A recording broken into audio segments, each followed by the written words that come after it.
Après avoir perdu une bataille avec son groupe, notre héros a été piégé dans le vide pendant plusieurs décennies. À cause de cela, il est devenu fou de vengeance. Après une longue période, une créature mystérieuse est apparue et a déchiré l'espace et le temps, lui permettant de s'échapper.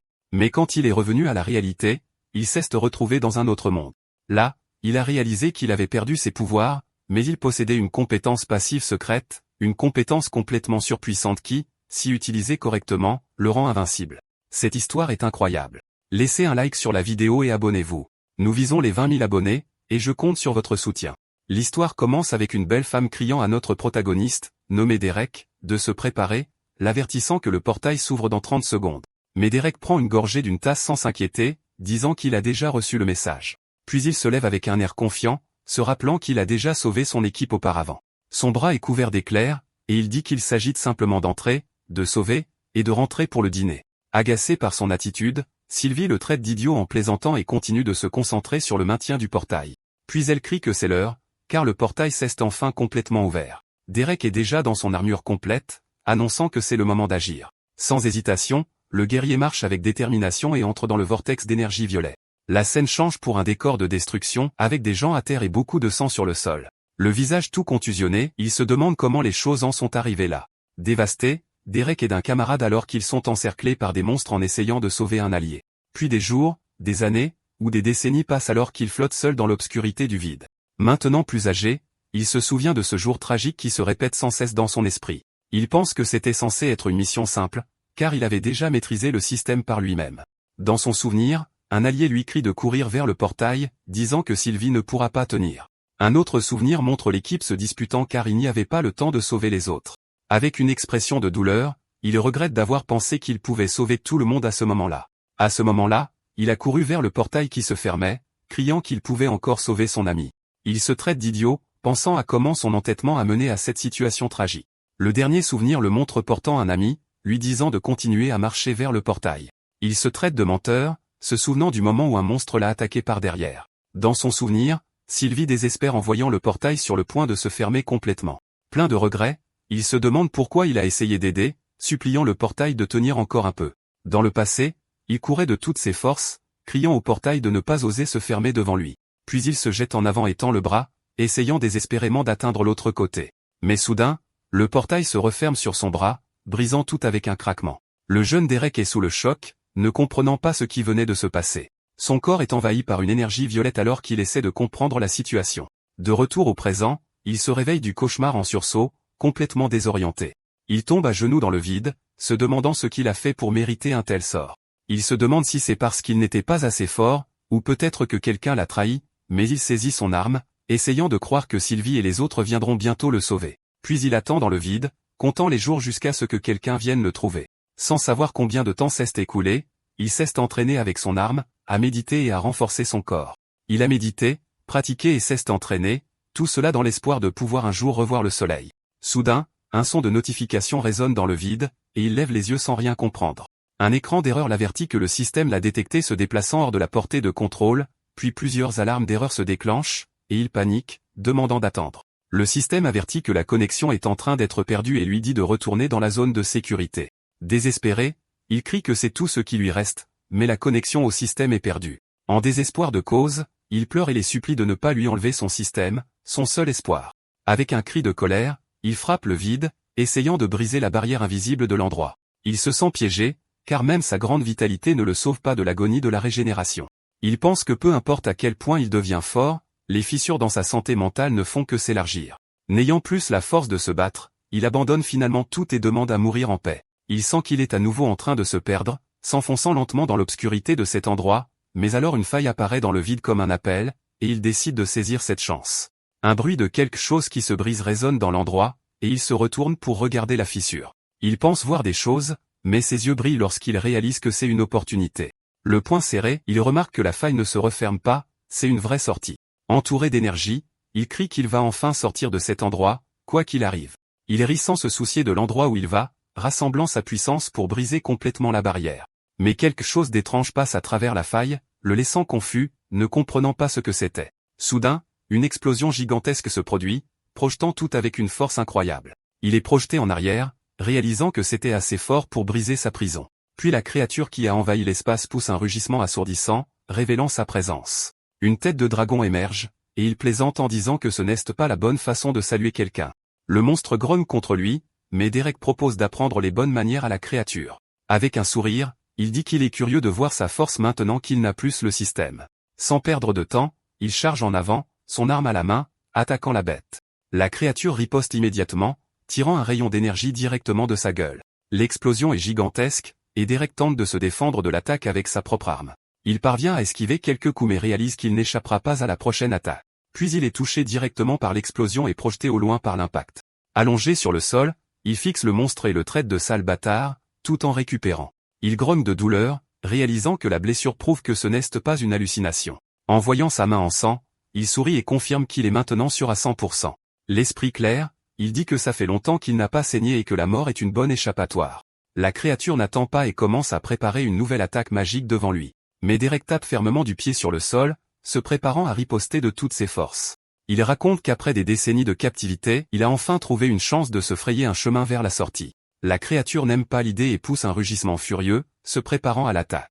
Même en perdant la raison, il esquive le rayon d'énergie d'un tour rapide de son arme. Ayant presque perdu la volonté de vivre, il dit qu'il a réussi à dépasser toutes ses limites. Avec un regard plein de haine, il crie que le monstre a le choix de le tuer maintenant, ou sinon il dit à la créature de dégager de son chemin pour qu'il puisse enfin s'échapper. Le guerrier déchaîne alors une attaque massive qui détruit tout le paysage autour de lui. Utilisant les rochers flottants, il bondit habilement pour se rapprocher du monstre, et avec un regard victorieux, il prépare le coup final, déclarant qu'il est enfin sorti. Avec un rire de soulagement, il traverse le portail et parvient à revoir le soleil. Le guerrier crie pour célébrer sa liberté, mais la scène revient un peu en arrière pour montrer autre chose. Avant cela, un garçon courait à bout de souffle à travers la forêt, se demandant s'il avait échappé au danger. Il court désespérément entre les arbres, pensant qu'il n'aurait jamais dû s'éloigner de son village. Pour ne rien arranger, le garçon trébuche et finit par tomber d'une falaise, maudissant sa malchance. Il parvient à atteindre le sommet d'une montagne mais est à bout de souffle quand il voit qu'il est coincé. Puis un loup géant apparaît derrière lui et le garçon pense déjà que sa fin est arrivée. Le sol commence à trembler et à se fissurer, faisant crier le garçon alors qu'il essaie de s'accrocher. La bête charge sur lui et le garçon ne peut que crier à l'aide tout en tombant vers une mort certaine, que ce soit par le loup ou par la chute. Mais à sa grande surprise, le garçon réalise qu'il est toujours en vie et est confus en voyant une étrange lumière dans le ciel. Soudain, un éclair s'abat du ciel, explosant dans les hauts juste devant lui. Un guerrier en armure atterrit juste devant le garçon qui est surpris par son arrivée. Le garçon panique, disant qu'il a à peine échappé à un loup et pense maintenant avoir vu un démon. Soudain, une erreur apparaît dans la vision du guerrier, l'avertissant que le système éliminera la menace. Puis, une explosion d'énergie violette le projette au loin, alors qu'il ne comprend pas ce qui se passe. L'énergie provoque une explosion massive, et le garçon regarde la scène, complètement choqué. Le guerrier finit par tomber, apparemment inconscient, au milieu d'une clairière, vulnérable sur le sol. Pendant ce temps, le loup blessé se relève, faisant face à la situation avec un regard mortel. La bête grimpe alors sur un rocher, observant le guerrier tomber et attendant le bon moment. Derek se souvient d'avoir été piégé pendant longtemps, réduit en fragments dans le vide. Dans son esprit, il se demande si tout ce qu'il a vécu a vraiment disparu. Il se demande si sa vie, son système et sa maison étaient réels ou juste un rêve. Alors le loup profite qu'il soit au sol pour mordre fort la jambe du protagoniste, mais il se contente de grogner en demandant 5 minutes de plus, laissant la bête confuse par sa réaction. Derek se met à rire, disant que la morsure du loup le chatouille. Agacé par la moquerie, le loup montre les dents et grogne avec encore plus de rage. Il ouvre alors les yeux et crie d'arrêter, frappant la créature en plein fouet. Le garçon voit la scène et confirme que c'est un démon pendant que l'homme reprend son souffle. Soudain, il prend le loup dans ses bras, traitant la bête comme un chiot, grognant même. Le guerrier est impressionné par l'attitude de la créature et sourit. Derek regarde autour de lui, remarquant enfin dans quel genre d'endroit il a atterri. Il trouve la décadence belle et bruyante, demandant à son nouveau chiot de se taire. Ce type doit être vraiment dérangé pour penser ça d'un monstre. En voyant toute la scène, il comprend enfin que rien de tout cela n'était un rêve. Il devient confus en voyant que son système est de retour, mais il est différent, et sans ses accomplissements. L'écran de statut montre qu'il est niveau 0, mais ses attributs restent assez élevés. Son arme à la main, il espère que ses compétences sont toujours là. Il essaie d'utiliser la compétence de taillade d'énergie, mais rien ne se passe avec son arme.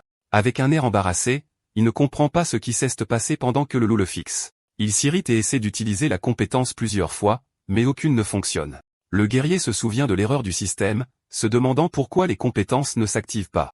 Avec le loup lui mâchouillant le bras, il émet l'hypothèse que son ancien système a fusionné avec un nouveau. Il se demande comment il a atterri à cet endroit, et où il se trouve exactement maintenant. Il entend une branche craquer et se met en alerte, demandant qui d'autre est là avec lui. C'est le garçon qui s'agenouille et le supplie de ne pas le manger, disant qu'il veut juste rentrer chez lui. Le guerrier est confus, demandant de quoi le garçon parle puisqu'il ne va pas le manger. Le garçon demande s'il n'est pas un démon mangeur d'hommes, laissant Derek sans voix. Derek est indigné et demande en quoi il ressemble à un démon mangeur d'hommes, avec ce visage, même un démon aurait peur. Le loup aboie alors sur le garçon qui prend peur et crie, tombant en arrière de frayeur. Derek gronde le loup, ce qui rend le garçon encore plus confus par la situation. Il s'excuse et demande le nom du garçon, se présentant comme Derek. Le garçon répond qu'il s'appelle Thomas et dit qu'il est toujours niveau 0 car il n'a pas encore 13 ans. Derek est surpris, et le garçon explique qu'on ne peut utiliser le système qu'à 13 ans et qu'il faut tuer une créature pour le débloquer. À côté du protagoniste, le loup devient nerveux pendant que Derek assimile l'idée de devoir tuer une créature pour utiliser le système. L'atmosphère devient assez gênante, le loup transpirant à grosses gouttes, imaginant déjà ce qui va se passer alors que les deux se regardent comiquement. Puis, sans avertissement, Derek brise le cou de la bête à main nue d'un geste rapide. Le garçon est choqué, mais Derek lui dit que ce n'était pas un animal de compagnie. Il explique que s'il avait vraiment été niveau 0, le loup l'aurait achevé depuis longtemps. Puis le système le félicite pour l'élimination, et il monte de plusieurs niveaux d'un coup, mais il remarque d'autres notifications, dont une qui l'avertit d'une suppression de menace. Il comprend que le nouveau système n'a pas pu éliminer l'ancien, ce qui confirme ses soupçons. Avec un sourire victorieux, il conclut que son ancien système n'a pas disparu. Maintenant, il en a deux. Soudain, l'estomac du garçon gargouille bruyamment, le laissant profondément embarrassé. Derek lui demande s'il a faim, et le garçon admet qu'il meurt de faim.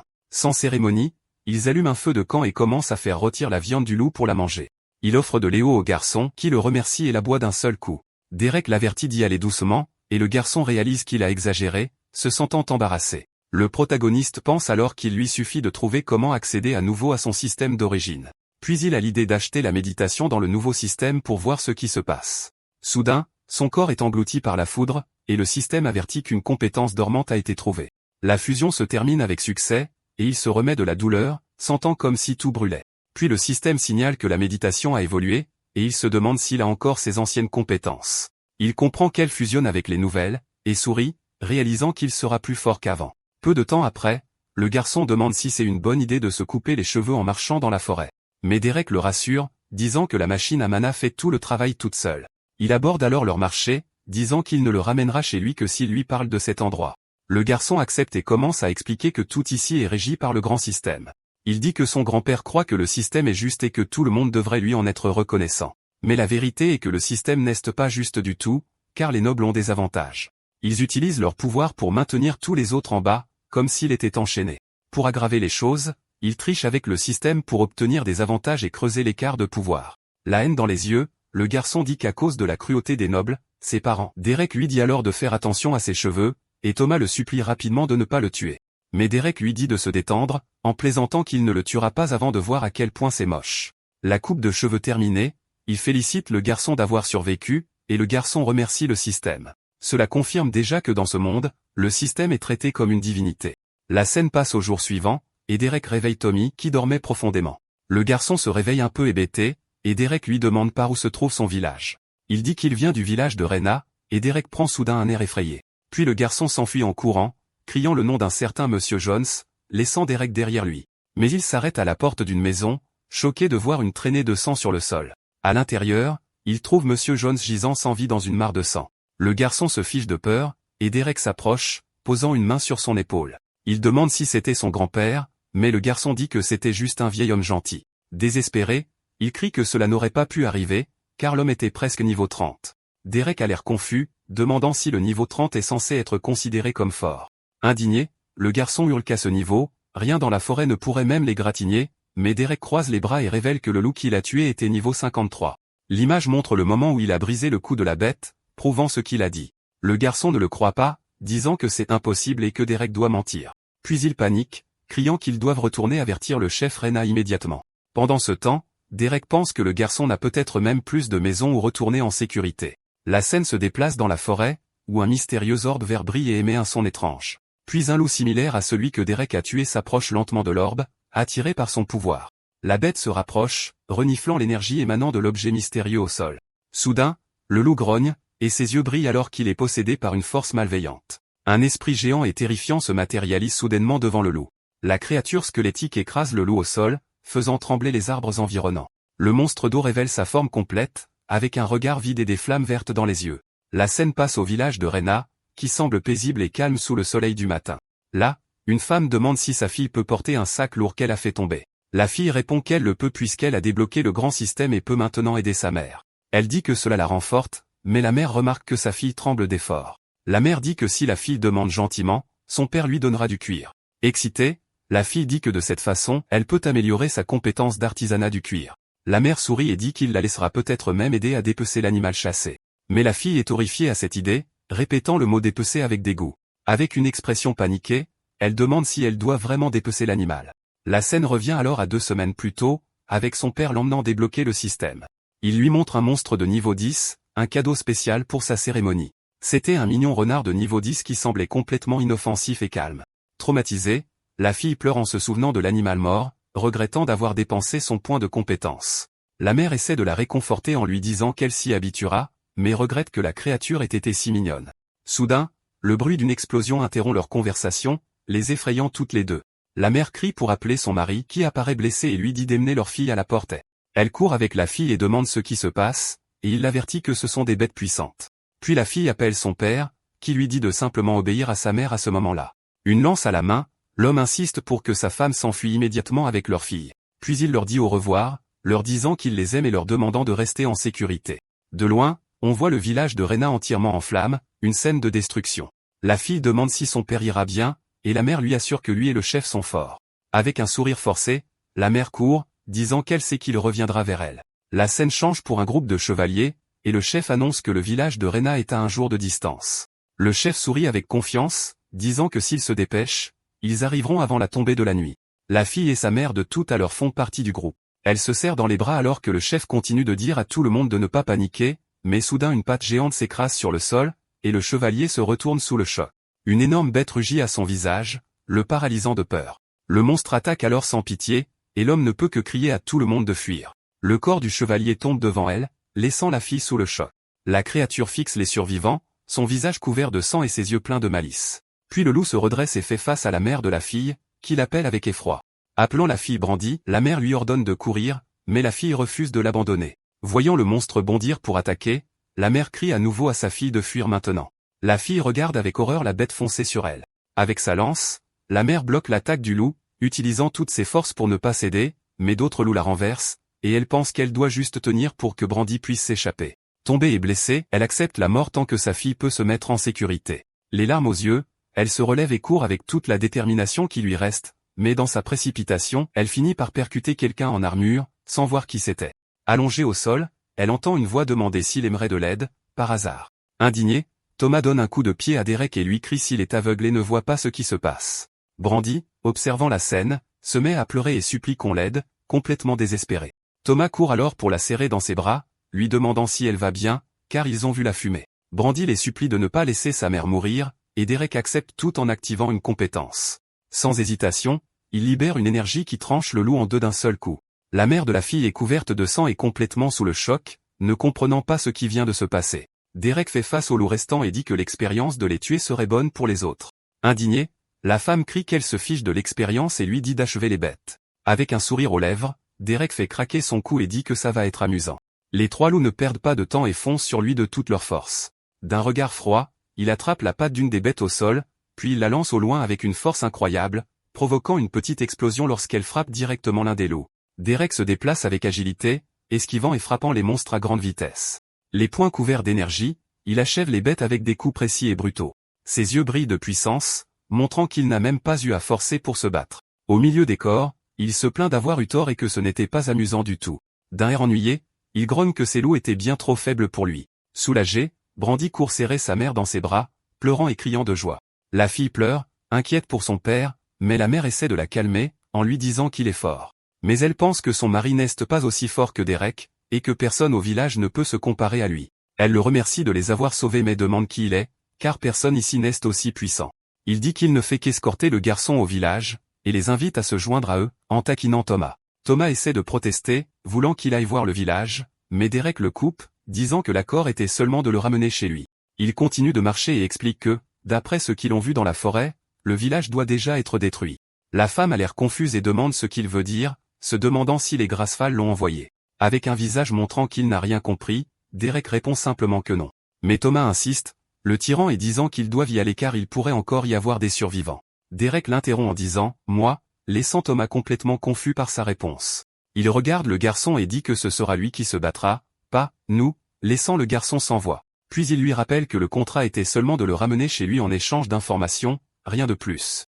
Il explique qu'il est en vie uniquement parce qu'il compte sur lui-même, car il ne fait jamais confiance aux autres. D'un air sérieux, il dit que le plus important est de ne pas dévier du chemin pour devenir un héros. Il se souvient que chaque désastre de sa vie est arrivé parce qu'il s'est mêlé de ceux qui ne le regardaient pas.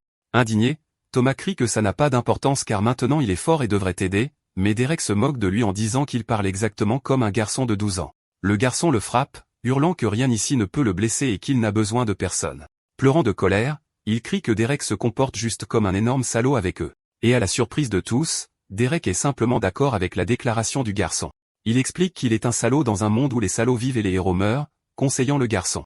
Derek lui saisit alors le bras, lui disant d'être un salaud et de devenir fort avant de devenir un héros. Il explique que c'est la seule façon de survivre dans un monde aussi cruel, mais il pense que cette leçon est si profondément ancrée en lui qu'il oublie parfois qu'il peut l'enfreindre. Le garçon prend peur et demande ce qu'il fait, mais Derek répond par une autre question. D'un air sérieux, il prévient qu'ils vont sauver ce qui reste de ce village. La scène coupe sur le garçon haletant, maintenant seul au milieu de la destruction en flammes.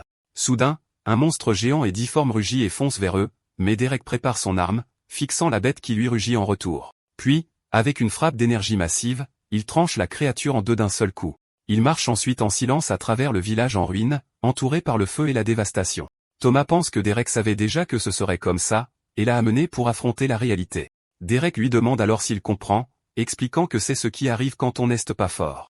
Le garçon réalise que ce n'était pas une mission de sauvetage, mais une mission pour récupérer des corps. Soudain, Thomas l'arrête, et Derek lui demande s'il a vu une autre bête à proximité. Un gémissement de douleur provient de sous les décombres, et Derek dit au garçon d'attendre un instant. Dessous les débris, le chef Léon se relève, et Thomas crie son nom sous le choc. Sans réfléchir, le garçon court vers lui, mais Derek lui hurle de revenir immédiatement. Le chef lui demande ce qu'il fait là, et Thomas répond qu'ils sont venus aider. Puis il voit un corps au sol et réalise que c'est le père de Brandy, devenant complètement dévasté. Derek lui dit que l'homme s'est battu courageusement mais que, malheureusement, il ne survivra pas. La scène montre l'homme empalé, et Derek ajoute qu'en vérité, personne ici ne survivra. Il demande s'il n'y a pas de guérisseur, mais le chef dit qu'aucun bon guérisseur ne viendrait jamais dans un village. Il pense à sa potion de résurrection dans son bracelet, mais décide qu'il ne peut pas l'utiliser maintenant. Il se rappelle qu'il n'est pas un héros et qu'il ne peut pas se laisser guider par l'héroïsme aveugle du garçon. Thomas pleure en voyant le père de Brandy, et Derek pense qu'il y a encore quelque chose qu'il peut faire. Il dit alors qu'il revient tout de suite, leur laissant un peu de temps pour dire leurs adieux à l'homme. Désespérée, la mère de la fille pleure pendant que Brandy supplie son père de ne pas mourir, mais avec ses dernières forces, le père lui dit d'être forte pour sa mère et qu'il l'aime. Puis sa main retombe sans vie, et l'homme meurt finalement dans les bras de sa famille. La fille hurle qu'elle ne veut pas qu'il parte pendant que sa mère pleure en silence à côté d'elle. Après les adieux, Derek dit que l'endroit n'est pas sûr et qu'ils doivent continuer à avancer. Voyant Thomas triste, il dit qu'il sait que c'est difficile mais que le garçon s'y habituera. Mais le chef Léon se met en colère et le foudroie du regard, lui demandant pour qui il se prend pour dire ça. Il dit qu'il sait que Derek n'est pas d'ici et exige de savoir pourquoi il devrait laisser Thomas partir avec lui. Thomas interrompt la dispute, disant que Derek avait raison sur ce qu'il a dit plus tôt. D'un air triste, il dit qu'il a déjà perdu auparavant quand ses parents ne sont pas rentrés. Il est envieux parce qu'au moins Brandy a pu dire au revoir à son père. Une fois tout le monde rassemblé, il quitte le village et Derek décide de vérifier les notifications du système. Puis un écran bleu s'ouvre devant lui, affichant toutes les nouvelles informations. Le système l'informe qu'il a tué plusieurs monstres et qu'il peut maintenant choisir une nouvelle classe. Mais il est choqué par les options, car elles sont bien plus folles que ce à quoi il s'attendait. La première classe est combattant de l'ombre, qui permet de contrôler les ténèbres. La deuxième est l'âme du chaos, qui fait de lui la personnification de la destruction. La troisième est gardien éternel, et il se demande comment il est censé choisir entre elles. Mais soudain, ses yeux s'écarquillent lorsqu'il réalise qu'il y a une autre option. Il se met à trembler et à avoir des sueurs froides, se demandant ce qu'était cette nouvelle classe. L'écran affiche la classe de champion du néant, disant qu'il a été choisi par le néant lui-même. Une armure sombre apparaît dans son esprit, et il réalise que c'est le pouvoir du néant. Il se souvient de l'immensité et de la fin de cet endroit, qui font maintenant partie de lui pour toujours. Il se rappelle que le néant n'était pas un professeur ou un allié, mais un maître brutal et impitoyable. Sentant le sol se dérober sous ses pieds, Derek admet que le néant l'avait complètement vaincu. Il était brisé et consumé, mais le néant lui a offert quelque chose que personne d'autre ne pouvait. Et ce qu'il offrait, c'était le contrôle, alors Derek accepte de devenir le champion du néant. Maintenant, lui et le néant ne faisaient plus qu'un, et son corps brille d'une énergie violette. De retour au présent, le pouvoir jaillit, et Léon crie à Thomas de s'éloigner de Derek. Léon tire le garçon en arrière, et Thomas hurle de confusion, ne comprenant pas ce qui se passe. Puis le système annonce qu'il a appris de nouvelles compétences, et il décide de les tester sur le champ. Il commence à rassembler une sphère d'énergie violette, se préparant pour l'attaque. Le chef pense que l'énergie s'est arrêtée, mais Derek ne fait que se préparer à utiliser l'appel du néant. Un rayon d'énergie violette jaillit de toute sa force, et Léon remercie le grand système de les avoir sauvés.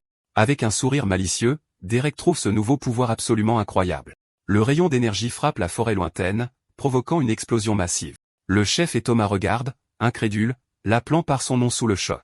Au loin, Brandy demande ce qui se passe, mais sa mère ne sait pas quoi répondre. Le rayon d'énergie se divise, et Derek lève les yeux, se demandant ce que c'était. Une créature du néant apparaît avec un rugissement, et il se demande si c'est une bête du néant.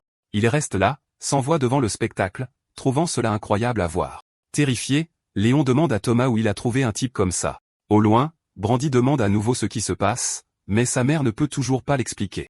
Avec un sourire excité, Derek réalise qu'il a maintenant sa propre invocation. La bête du néant est entièrement manifestée, s'élevant gigantesquement devant tout le monde.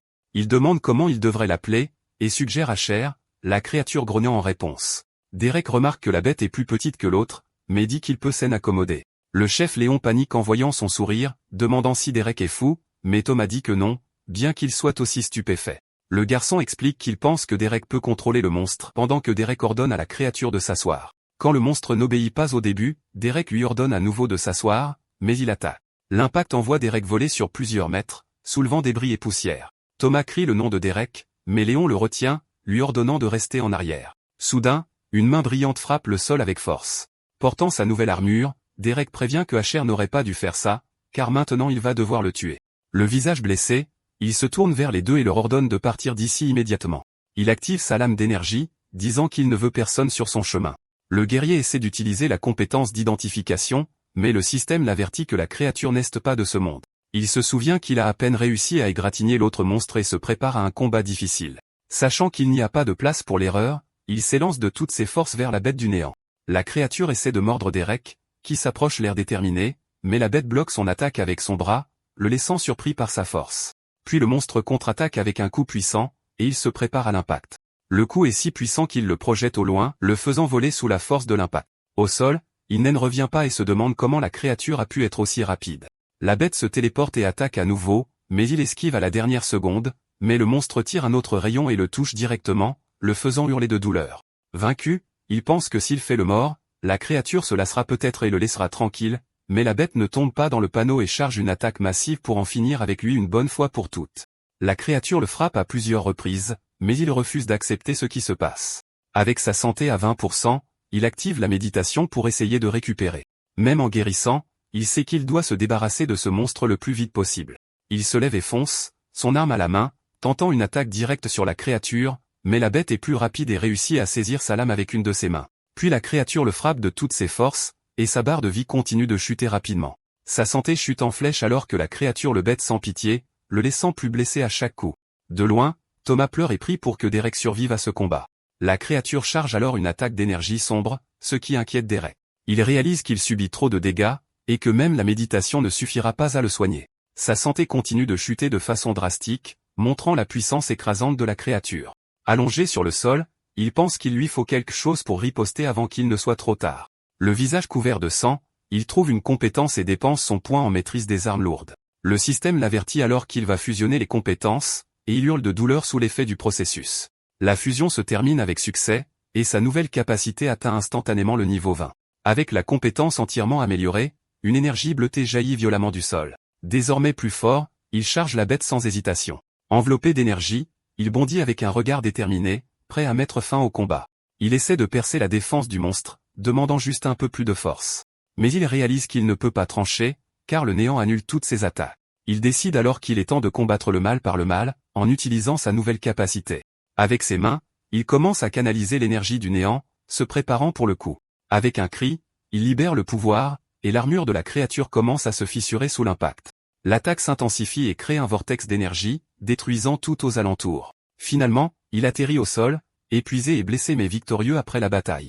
Avec un sourire, il dit que le combat était amusant, et le système le récompense avec un haut fait. Puis plusieurs notifications apparaissent, annonçant que ses capacités ont augmenté de niveau.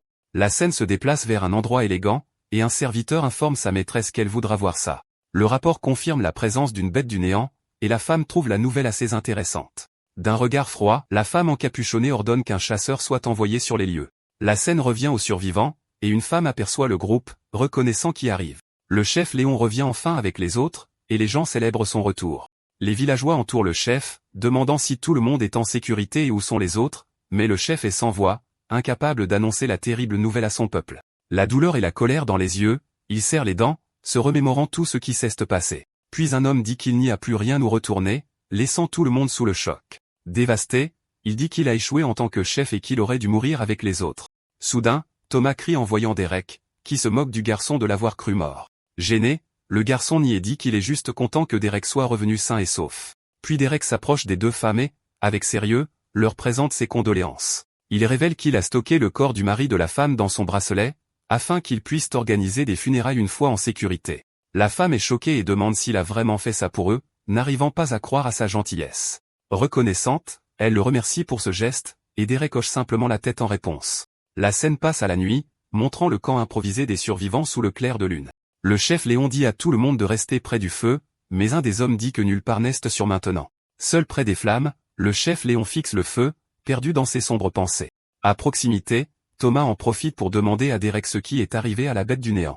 Avec dédain, Derek dit que ce n'était pas grave puisque la bête s'est enfuie en réalisant qu'elle ne pouvait pas le blesser. Mais Thomas ne le croit pas, disant que sa grand-mère lui a raconté des histoires à leur sujet, et qu'elle ne partirait pas si facilement, se souvenant comment cette chose a ouvert un trou dans le ciel et l'a traversé. La mère de Brandy est d'accord avec Thomas, disant qu'elle n'a jamais vu personne invoquer une bête du néant, mais Derek écarte le sujet, disant qu'il a juste eu de la chance. Il jure qu'il n'utilisera plus cette compétence, et même si Thomas insiste, Derek dit que les légendes sont surévaluées.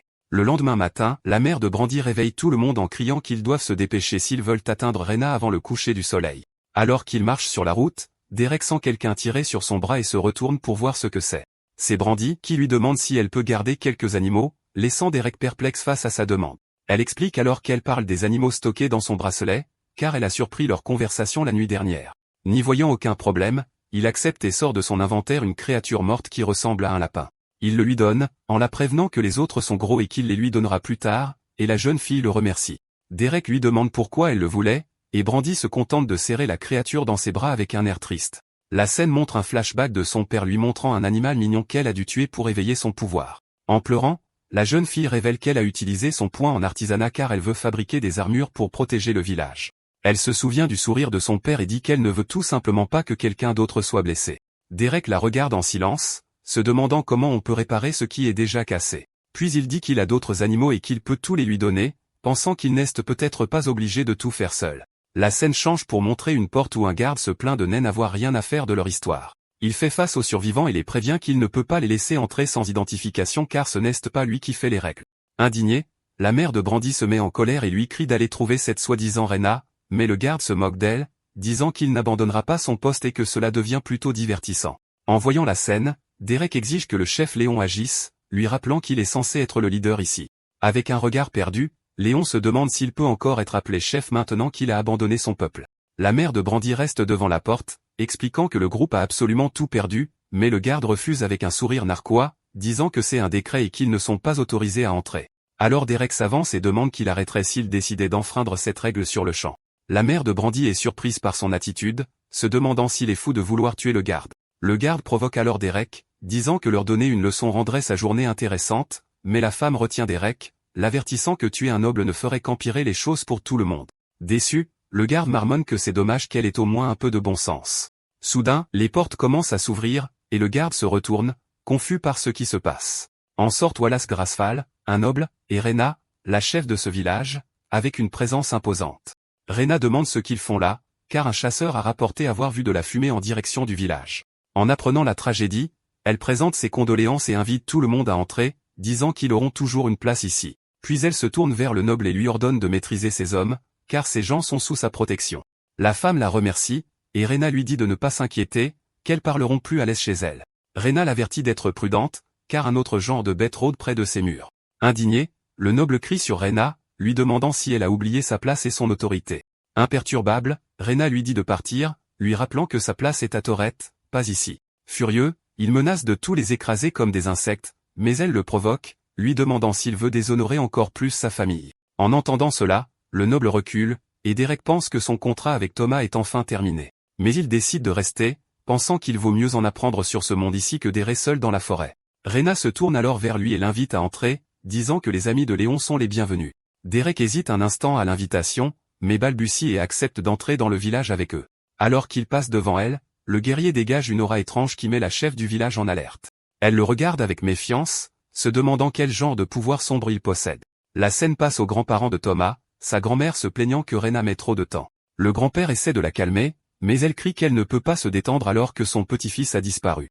La porte s'ouvre, Rena entre, et la grand-mère exige immédiatement de savoir ce qui lui a pris tant de temps, mais elle est stupéfaite en voyant Thomas courir et appeler ses grands-parents, les larmes aux yeux. La grand-mère le serre fort dans ses bras, incapable de parler et pleurant de soulagement. La famille réunie, le grand-père dit qu'il leur a beaucoup manqué, en serrant fort le garçon dans ses bras. Rena entre avec les autres et demande à la grand-mère de Thomas si c'était assez important pour elle. Derek observe la scène avec un sourire, voyant le soulagement du garçon d'être de nouveau avec sa famille. Rena demande à tout le monde de s'asseoir pendant que la grand-mère de Thomas le serre dans ses bras, le rendant embarrassé. Une fois tout le monde à table, elle dit qu'ils ont des sujets très importants à discuter à ce moment-là. Elle s'adresse ensuite à Derek, disant qu'on lui a dit que c'est lui qui a sauvé Thomas et les réfugiés. Avec respect, la chef du village dit que pour cet acte, ils lui seront éternellement reconnaissants. À côté d'eux, le grand-père ébouriffe les cheveux de Thomas, et le garçon se plaint, embarrassé par le geste du vieil homme. Derek dit que ce n'était rien et lui demande de l'appeler simplement par son nom, mais elle reste sérieuse. Elle prévient que s'il attend un paiement, malheureusement, elle n'a rien à lui offrir. La chef explique que les ressources du village sont déjà à leur limite et ne peuvent couvrir aucune dépense supplémentaire. La scène coupe sur un noble arrogant ordonnant à un jardinier de lui apporter à boire en échange d'une pièce.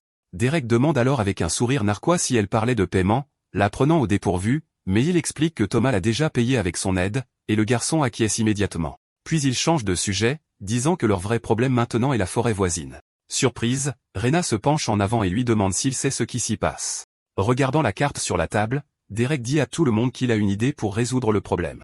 Il explique que si c'est comme dans son monde, ça ne peut être qu'une rupture de donjon. Puis il commence à expliquer que les donjons sont la source de vie de tout système. Ils sont des sources de pouvoir, de trésors, et bien sûr de dangers mortels pour ceux qui osent y entrer. Chacun est un monde à part entière, conçu pour tester et récompenser les courageux qui y pénètrent. Mais quand un donjon est négligé, le chaos s'installe, et les monstres s'échappent dans le monde. Son pouvoir infecte alors les terres environnantes, corrompant tout avec son énergie sombre. Rena exprime des doutes, disant qu'il saurait s'il y avait un donjon, mais il demande si un nouveau n'aurait pas pu simplement se former. Le grand-père de Thomas convient que c'est rare mais pas impossible qu'un donjon apparaisse au milieu de la forêt. La sueur au front, le vieil homme réalise que cette théorie expliquerait tout ce qui est arrivé au village. Rena lui demande s'il pense que Derek a raison, et le vieil homme confirme que c'est la seule chose qui ait du sens. Puis elle demande d'où Derek a dit qu'il venait. Derek se lève, disant qu'il n'a jamais mentionné d'où il venait, et que maintenant qu'ils connaissent le problème, ils doivent trouver une solution. Il suggère que peut-être les nobles à l'extérieur peuvent s'en charger. Après tout, c'est pour ça qu'ils sont là. Mais Rena lui crie d'attendre, ce qui fait que Derek s'arrête avec un air mécontent. Elle admet qu'il est fort et qu'ils n'ont aucun moyen de le payer, mais elle doit quand même demander. La main sur le cœur, la chef du village lui demande humblement s'il pourrait les aider. Derek soupire et refuse la demande sans réfléchir, prêt à quitter la pièce. Mais avant cela, il appelle Thomas pour qu'il l'accompagne, laissant le garçon surpris par l'invitation. Il dit qu'il doit trouver la petite fille pour lui donner plus de peau d'animaux, et les deux sortent par la porte ensemble. De retour à table, le grand-père de Thomas dit à Rena que Derek a raison sur ce qu'il a dit. Elle est d'accord mais se plaint qu'il n'avait pas besoin d'être si direct et qu'ils ont besoin d'un plan rapidement. Puis Rena se tourne vers le chef Léon, disant que c'est lui qui a passé le plus de temps avec cet homme. Elle lui demande son avis sur Derek maintenant qu'il n'est plus là. Le chef hésite, le décrivant comme un type sarcastique, de mauvaise humeur, qui pose des questions de base. Curieuse, Rena se penche en avant et demande ce qu'il a remarqué d'autre chez ce mystérieux guerrier. Avec un regard tendu, Léon révèle la partie la plus effrayante, avertissant qu'il peut invoquer le vide. Pendant ce temps, Derek et Thomas traversent le village, cherchant calmement Brandy. Il se plaint que l'endroit n'est pas si grand et demande où elle a bien pu aller, mais Thomas ne le sait pas. Soudain, un cri attire l'attention de Derek et il s'arrête, regardant vers une ruelle. Là, une garde essaie de prendre la peau d'animal de Brandy, disant qu'une paysanne ne ferait qu'abîmer l'objet. Avec un sourire victorieux, elle arrache la peau et se moque d'elle, en disant que ce n'était pas si difficile. La jeune fille crie de la lui rendre, mais la garde la nargue, disant que le noble Wallace n'a besoin que d'une excuse pour commencer une bagarre avec le chef Léon. Mais quand elle se retourne, Elle heurte Derek et lui crie avec colère de regarder où il va. Avec un regard mortel, Derek ordonne à la femme de lâcher la peau, dégageant une aura qui la terrifie. La scène change, montrant une épée plantée dans le sol, indiquant clairement qu'un combat est sur le point de commencer. Le noble Wallace devient furieux, criant qu'il exige justice car un roturier a osé toucher sa garde. La rage dans les yeux, il ordonne à Rhaena de s'écarter de son chemin, menaçant que des têtes tomberont, mais elle se tient devant lui, criant qu'elle ne permettra pas un combat à l'intérieur des murs de son village. Rhaena pense que Derek vient à peine d'arriver et qu'il cause déjà le plus grand désordre avec les nobles. Elle en conclut que Léon avait raison à propos de Derek, pendant que Thomas réconforte Brandy, qui a récupéré la peau. Ignorant l'avertissement de Rhaena, le noble dégaine son arme et avance, déterminé à se battre. Sans hésitation, Derek jette la garde aux pieds du noble, en disant qu'il peut la garder. Il annonce alors à tout le monde qu'il quittait de toute façon déjà le village, surprenant le groupe. Thomas est choqué par la nouvelle, essayant de rappeler à Derek ce qu'il a dit plus tôt. Mais Derek sourit et lui dit de ne pas s'inquiéter, qu'il reviendra, et dit au garçon de continuer à s'entraîner. Puis il tend une dague au garçon, lui demandant de s'entraîner pendant son absence. Il s'éloigne et lance un dernier avertissement, de ne pas débloquer le système avant son retour, et Thomas accepte. Mais Wallace, avide de se faire battre, l'interrompt à nouveau, l'appelant par son nom et lui disant qu'il a de la chance. Soudain, le temps semble s'arrêter tandis que Derek, d'une voix glaciale, dit qu'il va l'interrompre avant qu'il ne creuse sa propre tombe. Il donne un avertissement simple pour qu'un idiot comme Wallace puisse comprendre que si le noble touche à nouveau quelqu'un du village, il le tuera, terminant sa menace et laissant Wallace terrifié. Sa présence remplit tout le monde d'effroi, et Rhaena et les autres sentent l'aura sombre qui émane de lui. Entouré d'une énergie violette, Derek se tourne pour partir, dégageant une terreur pure en s'éloignant. Encore secoué, Wallace ordonne à l'un de ses gardes de suivre Derek, et l'homme obéit immédiatement. Seul dans la forêt, il se souvient de ce que Thomas a dit à propos de l'obtention d'un haut fait en tuant un monstre puissant, il sait qu'il doit s'enfoncer plus profondément dans la forêt, mais ne se rend pas compte que le garde le suit avec un arc et une flèche. Le garde vise Derek, disant qu'il ne saura même pas ce qu'il a frappé alors qu'il décoche la flèche vers le protagoniste. Avec son écran de statut ouvert, Derek calcule qu'il a besoin d'un monstre de niveau 112. Ses statistiques sont élevées, et il décide qu'il est temps de répartir les 40 points qu'il lui restent. À ce moment-là, il voit la flèche approcher et pense que le type a finalement décidé de passer à l'action. Esquivant facilement l'attaque, il se dit qu'il était temps, car l'homme le suivait depuis une heure. Pendant ce temps, il continue d'allouer ses points, puis il débloque de nouveaux hauts faits, gagnant plus de points de statut et 2 compétences gratuites, ce qui le satisfait. Voyant ce qui vient de se passer, le garde est sous le choc car il ne manque jamais son tir, se demandant comment Derek a réussi à l'esquiver. Il se persuade que la cible n'a même rien remarqué, et se prépare à tirer à nouveau de toutes ses forces. La flèche file à grande vitesse, visant droit au milieu du dos du protagoniste, mais Derek arrête l'attaque avec ses mains sans même se retourner pour regarder l'archer. Avec un air dénué total, il l'avertit qu'il était en train de faire un choix de compétences important. Le garde panique et se met à bégayer, incapable de croire ce qu'il vient de voir. Sans réfléchir, il se retourne et s'enfuit à toute vitesse, criant qu'il ne restera pas là. Il saute entre les arbres, se demandant quelle sorte de monstre était cet homme et s'il a réussi à le semer, mais Derek apparaît devant lui, se demandant quelle compétence choisir, et le garde hurle de terreur. Assis sur une branche, Derek regarde simplement l'homme s'enfuir à nouveau. Il saute alors de l'arbre et suit le garde, qui lui crie de rester à l'écart pendant que Derek se demande encore quelle compétence est le meilleur choix. Désespéré, le garde tente de s'échapper à nouveau et grimpe sur une branche d'arbre pour fuir le danger imminent. Du haut de l'arbre, le garde saute et crie le nom de sa compétence, préparant une attaque totale. Plusieurs flèches d'énergie volent vers Derek qui se moque de lui pour avoir crié le nom de l'attaque. Les flèches explosent alors violemment, détruisant l'arbre entier dans un impact massif.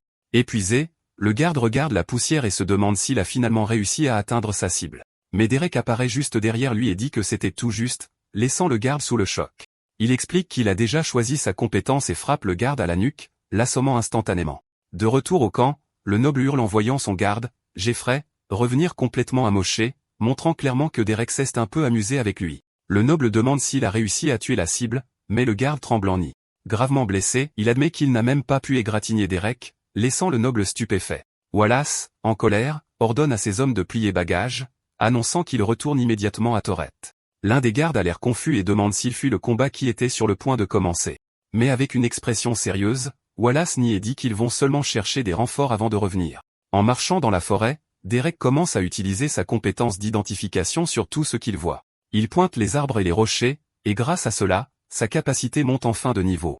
Soudain, il trouve un lapin cornu, et le système indique que la créature est de niveau 54. Il s'accroupit et parle à la créature, lui demandant ce qu'elle fait seule dans la forêt. Avec un sourire, il trouve le lapin mignon, et pense qu'il ne va peut-être pas le tuer pour cette raison. Mais de nulle part, la créature charge sur lui, essayant de le percer avec sa corne. Derek esquive de justesse, et le lapin passe en trombe à côté de lui avec son attaque. Avec un regard furieux, la créature atterrit sur une bûche, laissant Derek perplexe. Agacé, il crie sur le lapin qui riposte en bondissant férocement sur lui. La créature atterrit sur le sol, reniflant et fusillant Derek du regard avec une rage pure. Avec un sourire en coin, Derek accepte le défi, et demande si le petit lapin veut vraiment se battre contre lui, puis il claque des doigts et se prépare, avertissant que maintenant, le vrai combat va commencer. Le lapin n'attend pas et fonce vers lui à toute vitesse, mais Derek esquive facilement toutes les attaques et parvient à attraper la créature en plein vol. Tenant la créature qui se débat, il la traite de petit démon, surpris par la bravoure du lapin. Le lapin mord la main de Derek, mais les dégâts sont si faibles qu'il se met à rire de la situation. Mais il réalise que si les dégâts sont faibles pour lui, il serait fatal pour quelqu'un comme Thomas. Tenant fermement la créature, il décide de la poser simplement et de s'en aller. Il fait ses adieux au lapin psychopathe, disant que son niveau ne vaut pas la peine d'être tué. Le lapin le regarde avec une haine pure, reniflant alors que Derek s'éloigne de l'endroit. Seul, il ouvre l'écran des compétences et se demande quelle capacité de restauration il devrait choisir. Le système ne lui donne que 3 options, et il se plaint que c'est un système radin en matière de choix.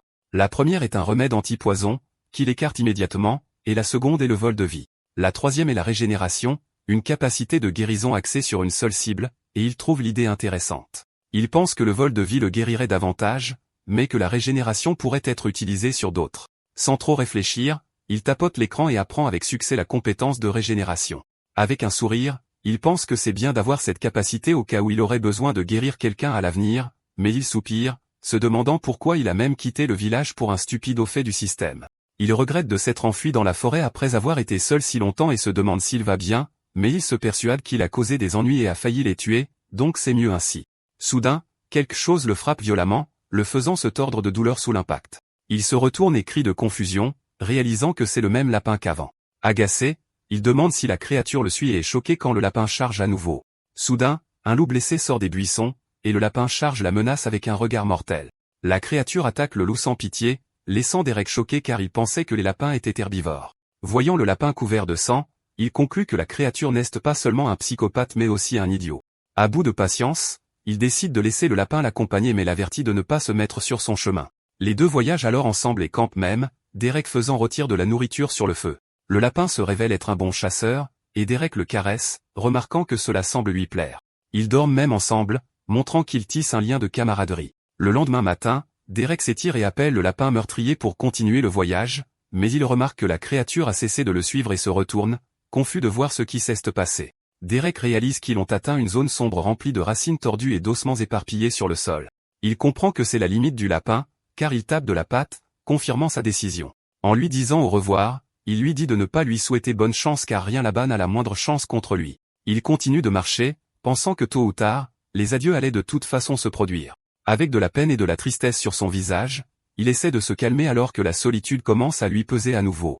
Dans son esprit, il se souvient du vide et se dit qu'il est seul uniquement parce que c'est ce que le vide veut. Le guerrier fait alors face à l'obscurité, réaffirmant que cette solitude est son propre choix.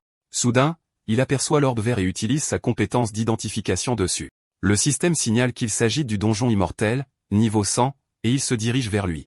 Il se dit qu'à l'intérieur, il trouverait un monstre de haut niveau pour le haut fait, mais qu'il est hors de question qu'il y entre. Derek recule, craignant d'être à nouveau piégé et décidant que le risque ne vaut pas la peine. Il décide qu'il vaut mieux rentrer car les nobles ont probablement déjà quitté le village.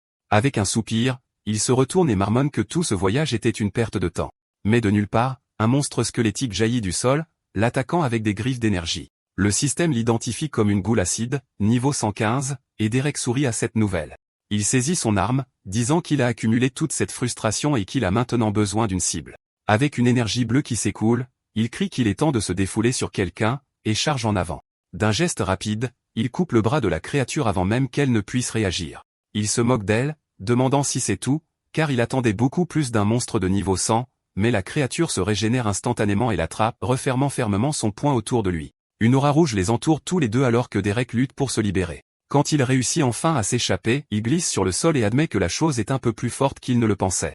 Mais avec un sourire en coin, il se prépare à nouveau, pensant que maintenant, le combat sera plus amusant. Le monstre crache un jet d'acide, et Derek essaie de bloquer l'attaque avec son bras. Même après avoir été touché, il récupère et riposte avec sa propre énergie bleutée. Son arme vole comme un missile et explose contre le monstre qui hurle de douleur sous l'impact. La créature charge à nouveau, et Derek hurle qu'elle est trop faible pour être de niveau 115. Mais l'acide du monstre le frappe directement, brûlant sa peau et ses vêtements instantanément. Furieux, il lève son arme contre le monstre et demande si c'est ça la force de ce système. Avec un sourire diabolique, il dit à la créature de ne pas le faire rire alors qu'il libère son énergie sombre. Il libère un pilier de puissance violette qui déchire le sol droit vers la créature. L'énergie explose violemment, et Derek se cramponne pour ne pas être emporté par l'explosion. Avec la victoire, il gagne plusieurs niveaux et débloque un succès pour avoir tué une créature puissante. La zone est en ruine et il grogne en voyant les flaques d'acide laissées par le combat. Il réalise que l'acide a détruit son armure et décide de la ranger dans son bracelet pour le moment. Sa chemise est également déchirée, et il se lamente de ne plus avoir de vêtements de la terre à porter. Il sort une simple tunique, pensant qu'il ne voulait vraiment pas avoir à en porter une. La scène se déplace 2 semaines plus tard, et une voix demande si Thomas a presque fini. Thomas répond qu'il a presque terminé, finissant la coupe de cheveux avec une tondeuse. Il montre le résultat à son client qui se regarde dans le miroir pour voir comment est la coupe. L'homme adore ça, et Thomas dit que si quelqu'un d'autre a besoin d'une coupe, ils peuvent venir le voir. Brandy soupire, et Thomas plaisante en disant que si elle veut, il peut aussi lui couper les cheveux. Mais elle le foudroie du regard, lui disant de ne même pas penser à toucher ses cheveux. Effrayé, Thomas abandonne immédiatement, disant que c'est bon, il ne le proposera plus. Elle retourne à son travail, et Thomas lui demande avec inquiétude si tout va bien. Elle dit oui, mais qu'elle a fait tout ce qu'elle pouvait avec les peaux que Derek lui a données. Elle se plaint d'avoir besoin de plus de peaux, et Thomas soupire en souhaitant que Derek revienne bientôt. Puis elle se souvient que son grand-père a attrapé une grenouille pour qu'il débloque son système. Il confirme mais dit qu'il a refusé parce que la grenouille était trop faible et que Derek lui a dit d'attendre. Les deux regardent vers l'horizon, Thomas étant confiant que Derek trouvera quelque chose de mieux pour lui. La scène change pour le village détruit de Léon, où une silhouette encapuchonnée arrive sur les lieux. La personne encapuchonnée passe une main dans l'énergie persistante du vide, sentant les traces de la bête. Le poing serré, il réalise que quelqu'un a tué la créature et qu'une autre énergie est présente. La silhouette encapuchonnée touche le sol et sent que la piste d'énergie mène quelque part. Il en conclut que la piste mène vers un autre village et court dans cette direction. La scène revient à Derek, qui se lamente de la façon dont l'acide du monstre a ruiné son armure. Il pense que nettoyer le donjon serait une corvée, mais soudain il est surpris par quelque chose. C'est le lapin, qui l'attend au milieu du chemin, se tenant là silencieusement. Il se demande s'il a fait ça parce qu'il l'aime bien ou parce qu'il veut le tuer, et le lapin lui fonce dessus de toutes ses forces. Puis Derek attrape le lapin et l'avertit qu'il a promis d'apporter un monstre puissant à quelqu'un. Avec un sourire menaçant, il dit que le lapin est le candidat parfait s'il ne se tient pas tranquille. Il explique que la créature peut rester dans la forêt mais ne peut pas venir au village avec lui. Pointant un doigt vers le visage du lapin, il demande s'il comprend ce qu'il dit. À bout de patience, il soupire et pose le lapin au sol, renonçant à se disputer. Il lui dit de le suivre et décide qu'il est temps de donner un vrai nom à son compagnon. Le guerrier demande si l'idée lui plaît, et le lapin semble d'accord, sautillant partout. Près du feu de camp, il suggère des noms comme Boule de Neige ou peut-être Bella pendant que la créature dort. Mais soudain, du sang l'éclabousse, et il réalise que ces noms ne conviennent pas du tout à la bête. Il regarde le lapin psychopathe dévorer un ours mort, se demandant quel genre de nom lui irait. Pensant à voix haute, il dit que la créature est folle et essaie plusieurs noms, mais aucun ne sonne juste. Puis soudain, il a une idée et sourit, croyant avoir trouvé le nom parfait pour la créature. D'un air solennel, il s'agenouille et déclare que le lapin autrefois connu comme l'idiot s'appellera désormais Sylvie, et les deux poursuivent leur voyage ensemble à travers la forêt. Une semaine passe, et les deux atteignent enfin l'entrée du village, prêts à se séparer pour un temps. Derek attrape une petite créature et dit à Sylvie que c'est ici que leurs chemins se séparent pour l'instant. Avec un sourire, il explique qu'il ne peut pas les mener au village car elle provoquerait un massacre. Il lui demande alors d'attendre dans la forêt, promettant de revenir la chercher dans quelques jours. Si elle est toujours là, il plaisante en disant qu'ils pourront peut-être voyager à nouveau ensemble avec leur nouvel ami. Il s'essuie le visage avec la petite créature, admettant que malgré tout, elle va lui manquer. Mais soudain, le lapin lui donne un violent coup de tête, forçant Derek à esquiver le coup. Agacé, il lui crie de rester dans la forêt pendant que le système identifie la créature comme un écureuil de niveau 50. Au mur, il fait signe à un garde en haut, attirant l'attention de l'homme. Le garde demande qui il est, et Derek se présente, disant qu'il est enfin de retour. Il lui dit de ne pas s'inquiéter pour la porte et s'accroupit pour prendre de l'élan. D'un bond, il saute par-dessus le mur et le garde manque de glisser sous le choc. Il atterrit en toute sécurité, attrape le garde et le complimente sur sa nouvelle coupe de cheveux. Le garde le remercie maladroitement tandis que Derek saute calmement de l'autre côté du mur. À l'intérieur du village, il crie pour appeler Thomas, faisant savoir à tout le monde qu'il est de retour. Thomas entend l'appel et se met à courir, manquant de renverser un villageois en chemin. Excité, il continue de courir à travers le village, laissant Brandy et les autres derrière lui. Les deux arrivent en parlant en même temps, disant qu'ils se sont entraînés et ont amélioré leurs compétences. Brandy demande plus de peau et un couteau, tandis que Thomas l'interroge sur le monstre que Derek lui a promis. Submergé, Derek reste là, abasourdi, ne sachant que répondre. Thomas crie qu'il veut être fort comme lui, et Brandy le pousse sur le côté pour parler aussi. À bout de patience, Derek soupire et leur ferme la bouche à tous les deux, se plaignant qu'il parle trop. Il passe alors un accord avec Brandy, promettant de l'aider si elle atteint le niveau 10 en artisanat. Puis il se tourne vers Thomas, disant qu'il lui a apporté un cadeau dans son sac à dos, où un pauvre écureuil se débat pour s'échapper de sa prison. Il dit au garçon de le rejoindre à la porte pour qu'il puisse enfin débloquer son système. Il demande s'ils sont tous les deux d'accord, et ils applaudissent avec enthousiasme à l'idée, mais il prévient qu'il ne leur donnera les cadeaux que s'ils répondent si le village a une taverne. Arrivé au bar, il ouvre la porte et prend une profonde inspiration, disant que cette odeur lui avait manqué. Il traverse l'endroit en espérant que la bière sur cette planète soit au moins décente. Soudain, il bouscule un homme encapuchonné qui dit que ce n'est rien mais s'arrête en pleine phrase quand il remarque quelque chose. L'homme encapuchonné sent que l'énergie provenant de Derek est la même que celle qu'il traquait. Derek demande qui est l'homme et suppose qu'il pourrait être un autre noble de la région. L'homme l'accuse alors d'être ce qu'il traquait, demandant si Derek est une bête du vide. Le protagoniste le nie, et l'homme demande pourquoi il peut sentir l'énergie du vide en lui. Ne voulant pas causer plus de problèmes, Derek fait semblant de ne pas comprendre et dit qu'il ne sait pas de quoi l'homme parle. L'homme commence alors à l'interroger, lui posant une rafale de questions sur son origine et son niveau. Il dit qu'il pense que Derek ment et essaie de le toucher, mais Derek lui serre fermement la main. Il demande ce que l'homme ferait s'il mentait, et l'étranger active une compétence. La compétence d'identification échoue instantanément, les laissant tous les deux surpris par le résultat. La situation étant réglée, Derek demande s'il peut enfin boire sa bière en paix. Le barman le reconnaît, disant qu'il a beaucoup entendu parler de Derek dans le village. Puis le chasseur part, pensant qu'il doit avertir une certaine Stella à propos de Derek. Derek commande une bière, et le barman, Bart, se présente en servant la boisson.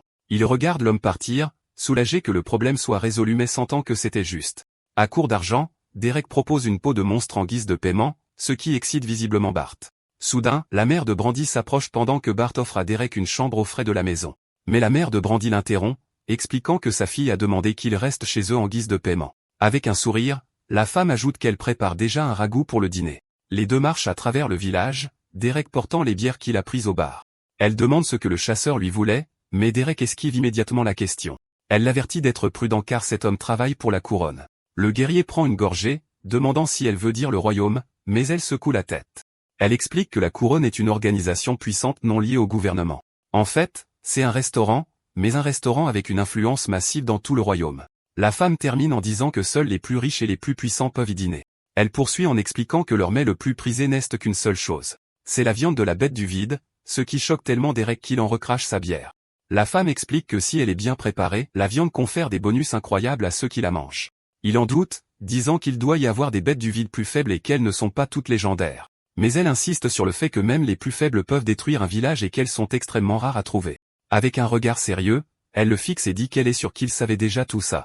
Il hoche simplement la tête, et il continue de marcher en silence pour rentrer chez elle. Plus tard dans la soirée, Derek goûte le ragoût et est surpris par son bon goût. Il la complimente, disant que c'est la meilleure chose qu'il ait mangée depuis des années, ce qui trouble la femme. Le grand-père de Thomas est d'accord mais se fait gronder par sa femme pour avoir failli comparer sa cuisine à celle de la mère de Brandy. Puis Thomas demande avec enthousiasme s'il va vraiment débloquer son système le lendemain. Derek confirme, en disant oui si ses grands-parents sont d'accord avec le plan. Le grand-père accepte immédiatement, disant que ce serait cruel de le lui refuser après sa longue attente. Le garçon applaudit les bras en l'air, ravi de la nouvelle.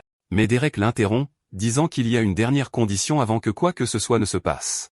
Il dit que ça fait longtemps qu'il n'a pas pris de bain chaud, et Thomas comprend le message. Le garçon s'enfuit avec enthousiasme, criant qu'il va chauffer Léo tout de suite. La grand-mère de Thomas rit, et son grand-père glousse, disant que le garçon n'a qu'une chose en tête ces derniers temps. Perdu dans ses pensées, Derek sent une tape sur son épaule et se retourne pour voir qui l'a appelé. C'est Brandy qui lui tend un cadeau en disant qu'elle l'a fait pour le remercier. Elle explique qu'après avoir enterré son père, elle se sentait perdue, mais que travailler l'a aidé à aller de l'avant. Souriant, il accepte le cadeau et remercie Brandy pour son geste aimable. Soudain, Thomas crie qu'il a besoin de plus de bois de chauffage, et la famille continue de discuter. Derek observe la scène, sentant que pour la première fois depuis longtemps, il n'est pas seul. Le guerrier réalise qu'il s'est enfin échappé du vide en entendant le garçon se plaindre du bain. Le lendemain, Derek court avec le garçon sur son dos, sautant partout et s'amusant. D'un dernier saut, il s'arrête dans un champ ouvert en disant que c'est un bon endroit pour commencer. Il appelle le garçon qui est un peu étourdi par la course et lui demande s'il est prêt. Avec un large sourire, Thomas crie oui, complètement ravi par ce moment. Derek lui tend alors un couteau, l'avertissant de faire attention à ne pas se couper. Il sort l'écureuil de son sac et dit au garçon de tuer la créature sans hésitation. D'un coup rapide, le garçon le tue instantanément, déterminé à enfin obtenir son système. Une énergie bleue entoure son corps et le système annonce que Thomas s'est éveillé. Derek lui demande comment il se sent, le regardant avec satisfaction. Thomas se demande comment il a pu tuer une créature de niveau 50, et Derek explique que le couteau a été forgé par le même forgeron qui a fabriqué son arme. Mais avant de continuer, Derek dit qu'il a quelque chose de très important à demander au garçon. Il rappelle à Thomas qu'il veut quitter le village et que pour ce faire, il devra devenir plus fort. Se souvenant de son propre temps passé seul, il dit qu'il ne supporte plus la solitude du vide. Puis il invite Thomas à voyager avec lui, laissant le garçon complètement abasourdi par l'offre. Le garçon s'emballe, demandant s'il est sérieux et ce que ses grands-parents en penseront. Gêné, le garçon tousse et dit qu'il ne voit pas de problème, acceptant l'invitation de Derek. Maintenant que tout est réglé, Derek dit qu'il y a quelques conditions, et la première est de garder ses secrets. Le garçon prend cela au sérieux et jure de les protéger de sa vie, bien que Derek trouve cela un peu dramatique. La deuxième condition est que Derek le protégera, mais que le garçon doit s'entraîner pour se débrouiller seul. La dernière règle est que si Derek donne un ordre, le garçon doit obéir sans poser de questions. Il explique qu'il n'est pas méchant, mais qu'il n'est pas non plus un gentil, et qu'il y a toujours une raison derrière ce qu'il fait. Frappant dans le vide, le garçon crie qu'il veut voyager avec lui et accepte toutes les conditions. Derek lui serre alors la main, le félicitant et l'accueillant officiellement dans l'équipe. Allongé dans l'herbe, Derek demande combien de points de compétence le garçon a obtenu en s'éveillant, et Thomas répond 3. Il dit au garçon qu'il ne gardera qu'un seul point, ce qui panique Thomas. Sans discuter, le garçon obéit et dépense ses points en méditation et en identification. Derek le rassure, expliquant que ce sont les compétences les plus puissantes qu'il puisse avoir pour le moment. Puis il dit que le dernier point peut aller à quelque chose de plus amusant et demande ce que le garçon veut. Le garçon crie qu'il veut être rapide, pour frapper avant même que les ennemis puissent le voir. Sa décision prise, le garçon dépense son dernier point, mettant tout en vitalité et endurance. Il essaie de demander à être ramené, mais Derek part en courant sans même attendre. Le guerrier crie que c'est une course et que le garçon est déjà en train de perdre, le laissant derrière. La scène change pour une pièce où tout le monde est rassemblé, discutant de quelque chose de sérieux. Avec un soupir, Derek dit qu'ils vont probablement tous mourir. Rena demande s'il est en train de dire que même des aventuriers de rang argent de niveau 50 ne pourraient pas gérer le donjon. Il révèle qu'il a trouvé le donjon dans la forêt, et qu'il était de niveau 100. Tout le monde est abasourdi par la nouvelle, et le chef Léon réalise qu'ils auront besoin de plus d'aide. Il dit qu'ils auront besoin d'aventuriers de rang or, et le grand-père de Thomas est immédiatement d'accord. Derek demande alors une carte de la région, et le grand-père dit à Thomas de l'aller chercher dans le tiroir. Avec la carte sur la table, Rena explique que les X rouges marquent les donjons connus. Derek pointe un endroit sur la carte, disant que le nouveau donjon devrait se trouver quelque part par là. Il demande la permission de le marquer, et le grand-père de Thomas accepte sans hésitation. Après l'avoir marqué, il demande s'il peut en faire une copie, et le vieil homme le lui permet. Il tend la copie à Rena et en profite pour lui demander quelque chose directement, pourquoi elle est toujours au niveau 31. Agacée, elle lui crie s'il a utilisé l'identification sur elle, mais il lui rappelle qu'elle a fait de même avec lui. Elle explique que sa classe, l'âme tempête, est rare et prend beaucoup plus de temps pour monter de niveau. Elle ajoute que les monstres locaux ne donnent aucune expérience, et qu'en tant que chef du village, elle n'a tout simplement pas le temps de s'entraîner. Pour ne rien arranger, elle dit que les armes du village ne peuvent pas résister au combat contre des créatures de haut niveau. Soudain, Derek lui lance une épée, la laissant complètement confuse. Il explique que c'est un cadeau et l'invite à s'entraîner avec lui et Thomas le lendemain. Avec un sourire, il dit que si elle vient, l'épée est à elle, puis il lui demande si elle peut utiliser la magie. Elle confirme qu'elle le peut mais n'arrive toujours pas à croire qu'il donnerait une arme qui doit valoir une fortune. Avec un regard déterminé, elle hoche la tête et dit qu'elle se joindra à l'entraînement. Enthousiaste, il leur dit au revoir, leur disant qu'il les verra demain car il va retrouver son ami Bart. La scène passe à Wallace qui crie sur son père, exigeant des renforts pour sa vengeance. Son père le questionne, lui demandant s'il s'abaisse vraiment à intimider un petit village. Il révèle qu'il a entendu dire que le village a demandé l'aide d'une équipe d'aventuriers de rang argent. En colère, le père ordonne à Wallace de retourner là-bas et de régler le désordre qu'il aurait dû gérer lui-même. Wallace essaie d'argumenter, mais son père refuse d'entendre ses excuses. Furieux, l'homme plus âgé se lève et lui crie de se taire et d'obéir à son ordre. Tremblant de rage, le noble se retourne et quitte la chambre de son père. Il accepte l'ordre mais jure de s'occuper d'eux à sa manière. La scène coupe au lendemain, où Rena demande à Derek s'il est vraiment sûr de lui. Il écarte les bras et dit oui, lui disant de l'attaquer avec tout ce qu'elle a. Avec un sourire confiant, Derek dit qu'elle devrait lui faire confiance, puis plaisante en disant qu'il préférerait abîmer son vieux short que de déchirer une autre chemise. Elle accepte et se prépare, entourant son épée d'une énergie bleu vif. Malgré tout, elle décide de se retenir un peu, ne voulant pas le blesser. Sa lame d'énergie vole vers lui à pleine vitesse, et Derek se prépare à esquiver. En regardant la scène, Thomas panique, se demandant si ce n'est vraiment qu'une séance d'entraînement. Derek encaisse le coup de plein fouet, laissant tout le monde sans voix. Il loue le coup et lui dit de ne pas se retenir la prochaine fois, ce qui rend Rena sérieuse. Elle accepte et charge à nouveau avec une frappe encore plus puissante qu'auparavant. 10 minutes plus tard, elle est épuisée et à court de mana, et il lui dit de méditer pour récupérer. Pendant que Rena médite, Derek se retourne et appelle Thomas pour commencer son entraînement. Le garçon répond maladroitement, laissant tomber les épées d'entraînement par pure nervosité. Derek lui dit que c'est son tour maintenant, et lui ordonne de choisir une arme et d'essayer de le tuer. Thomas se fige, abasourdi, demandant s'il vient vraiment de lui dire de le tuer, incapable de croire ce qu'il a entendu. Avec un soupir, Derek lui rappelle qu'il a encaissé 30 coups et lui demande s'il pense vraiment pouvoir le blesser. Avec un regard déterminé, le garçon comprend le message et accepte d'essayer de le tuer. Il attrape une arme et s'élance pour attaquer, tandis que Derek le nargue de venir à pleine puissance. Avec un cri, le garçon frappe, mais Derek esquive facilement le coup.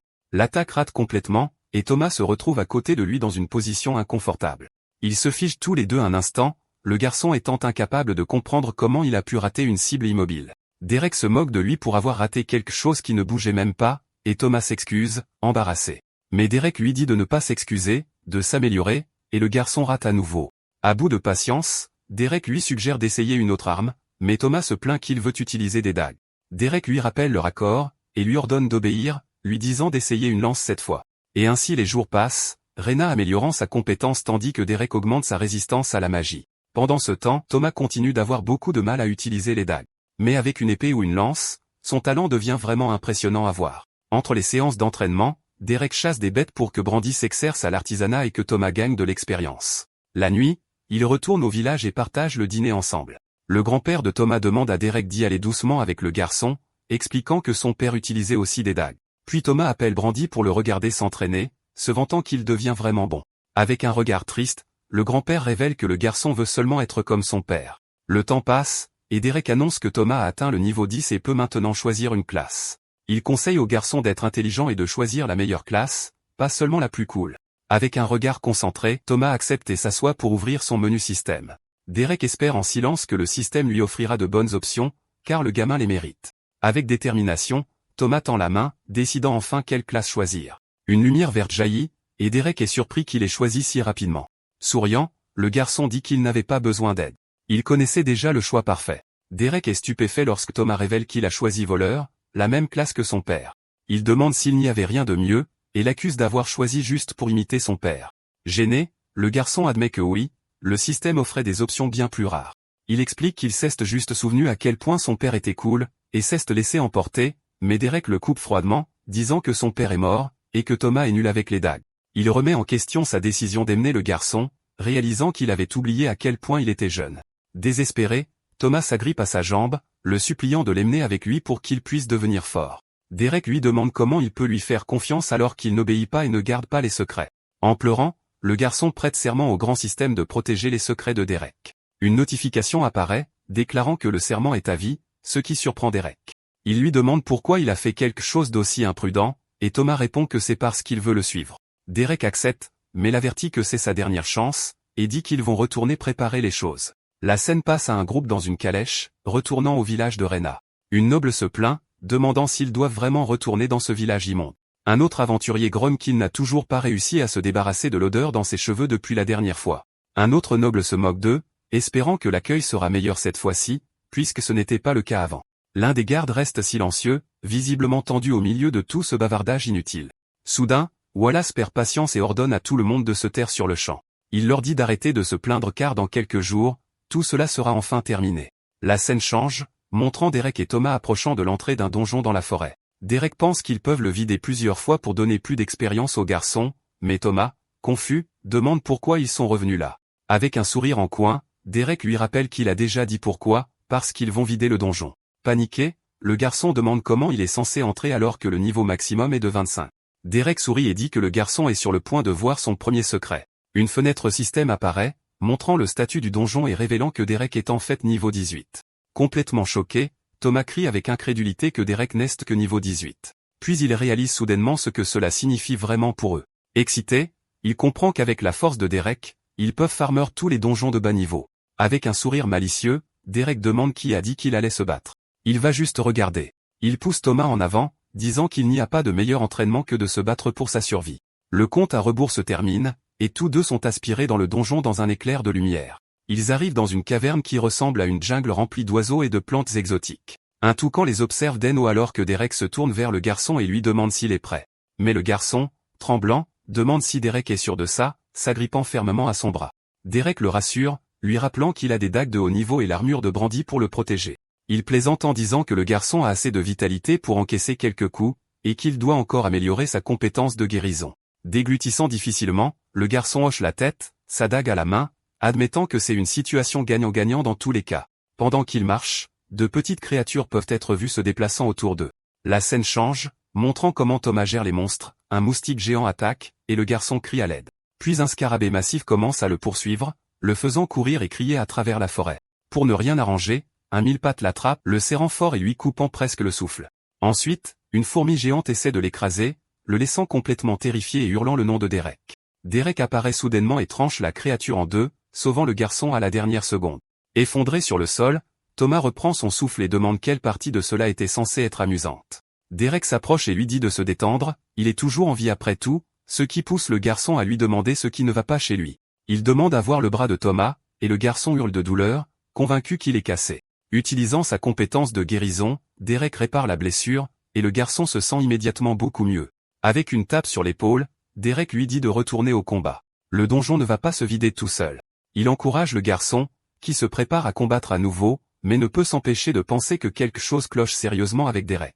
Soudain, un scarabée géant apparaît, et Thomas se ressaisit, marmonnant qu'il peut s'en occuper. Sans hésiter, il charge le monstre qui remarque l'attaque arriver, mais son coup rate lamentablement, et Derek grogne d'incrédulité et de frustration. La créature riposte instantanément, envoyant le garçon voler d'un seul coup. Le scarabée géant pousse un cri strident, et Thomas pense que c'en est peut-être fini de lui, mais Derek lui crie d'esquiver, et le garçon roule sur le côté juste à temps. Haletant, il se relève, et Derek l'acclame, criant qu'il s'en est bien sorti. La créature n'attend pas, elle charge en avant, prête à écraser le garçon au sol, elle le plaque contre un arbre, et malgré la douleur, il réalise que l'armure de Brandy tient bon. Même alors que l'armure se fissure, il remercie silencieusement son ami et insiste sur le fait qu'il peut encore se battre. D'un coup rapide, il touche la patte du monstre, le faisant hurler de douleur. Il profite de l'instant, et enfonce profondément sa dague dans son point faible. Une fois le monstre tombé, Derek lui dit que ce n'était pas parfait, mais qu'au moins il s'améliore, en aidant le garçon à se relever. Derek lui demande quelle a été, selon lui, sa première erreur dans ce combat. Thomas devine que c'était d'avoir mis trop de force dans son coup, ce qui a déséquilibré sa posture. Mais Derek secoue la tête, disant qu'il avait tort avant même d'atteindre le scarabée. Il demande pourquoi Thomas n'a pas utilisé sa compétence de furtivité, laissant le garçon stupéfait. Figé, Thomas essaie de comprendre ce que Derek vient de dire. Gêné, le garçon admet que la raison est simple, il a oublié qu'il avait cette compétence. Indigné, Derek lui demande s'il a vraiment oublié la seule compétence de la classe qu'il a choisie contre son avis. Thomas hoche la tête, et Derek marmonne pour lui-même que ce gamin est incroyablement stupide. La scène passe au village, où une calèche arrive en trombe et s'arrête en crissant des pneus à la porte. Un garde sur le mur crie en bas, exigeant de savoir qui arrive sans s'annoncer. Soudain, le mur est frappé, explosant sous la force d'une attaque. Les villageois paniquent, ne comprenant pas pourquoi les mêmes aventuriers sont revenus, mais Wallace sourit et leur dit de ne pas s'inquiéter, le seigneur de la ville a entendu leur demande d'aide. Avec une fausse sympathie, il annonce qu'ils sont là pour les sauver. Rena se prépare à combattre, disant que si c'est le genre d'aide qu'il offre, enveloppée d'énergie, elle prévient qu'ils ne veulent rien de ce groupe. La fureur dans les yeux, elle ordonne à Wallace et à ses hommes de quitter le village immédiatement, mais le noble se contente de sourire avec dédain, s'amusant clairement. La scène retourne au donjon, où une fourmi araignée, niveau 18, apparaît devant eux. Maintenant au niveau 17, Thomas esquive l'attaque avec aisance, débordant de confiance. Il prétend pouvoir s'en charger, et fonce, achevant la créature d'un coup net. Il crie victoire, mais Derek lui hurle de faire attention à ce qui arrive. Une autre créature bondit, et Derek lui crie de ne pas perdre sa concentration au combat. Paniqué, Thomas réalise que sa dague est coincée et crie à l'aide alors que le monstre charge. Un rayon d'énergie violette tranche soudainement la créature en deux, sauvant à nouveau le garçon. Effondré au sol, il se lamente que tout allait si bien et pense qu'une arme plus grosse l'aurait aidé. Il admet finalement qu'il est nul avec les dagues, et comme toujours, Derek avait raison. Derek le guérit et lui dit de ne pas se décourager, qu'il s'est beaucoup amélioré depuis qu'ils ont commencé. Avec un regard sérieux, Derek dit qu'il pense que le garçon est prêt, puisqu'ils ont presque tout nettoyé à l'intérieur. Les deux atteignent la salle du boss, et Derek lui rappelle le plan, s'approcher furtivement et frapper la tête du monstre. Avec un bruit de tonnerre, les portes de la salle du boss s'ouvrent enfin devant eux. Le boss charge pour attaquer, mais Derek bloque le coup, protégeant Thomas à la dernière seconde. Voyant la taille massive de la créature, le garçon se fiche de peur, doutant qu'il puisse la tuer. Avec un sourire en coin, Derek dit qu'il a changé Davis, il va maintenir la bête pour que Thomas puisse l'achever. Sans hésitation, Derek fonce, laissant le garçon derrière lui, il saisit le bras du monstre avec une force écrasante, préparant sa contre-attaque. D'un mouvement brutal, il plaque la créature au sol, faisant voler en éclats le sol sous eux. La maintenant au sol, Derek crie à Thomas que le reste dépend de lui, l'ouverture est là. La détermination dans les yeux, le garçon hoche la tête et prépare son coup final. Sans perdre une seconde, il court et enfonce sa dague profondément dans le point faible de la créature. Le monstre se désintègre en lumière, et le système annonce que le boss du donjon a été vaincu. Le garçon crie de joie, il a terminé son premier donjon et peut enfin échapper à ce cauchemar. Derek le félicite mais prévient qu'à partir de maintenant, les choses ne feront que se compliquer. Il dit qu'il voulait faire un autre donjon, mais que le garçon était plus lent que prévu. Ils échangent un regard silencieux avant que Derek ne demande pourquoi le garçon reste planté là. Thomas explique que la dague reste coincée et donne un coup de pied rageur dans le corps du monstre pour la libérer. Le système délivre alors les récompenses, une compétence de soin et une pièce de haut fait de donjon. Une fois tout terminé, Derek lui demande s'il est prêt à rentrer, et ils quittent tous les deux le donjon. En chemin, Derek dit qu'il comprend maintenant, et Thomas promet de changer de classe au niveau 25. Derek acquiesce, disant que c'est bien, qu'il a une excellente lance qui l'attend puisque le propriétaire précédent n'en aura plus besoin. Mais alors qu'il approche du village, Derek devient sérieux. C'est étrange que personne ne soit à la porte. Puis il réalise ce qui se passe, et une explosion confirme ses craintes. Sans réfléchir une seconde, il se précipite dans le village en feu, appelant Rena et une autre femme. Il trouve Brandy et sa mère au sol, l'une d'elles grièvement blessée, avec seulement 13 minutes à vivre. Thomas arrive, paniqué, criant et demandant à Derek ce qui se passe. Utilisant sa compétence de soin, Derek les stabilise toutes les deux, disant qu'elles vivront, qu'il a soigné le pire. Il dit alors à Thomas de ne pas bouger, mais le garçon, en pleurant, lui demande où il va.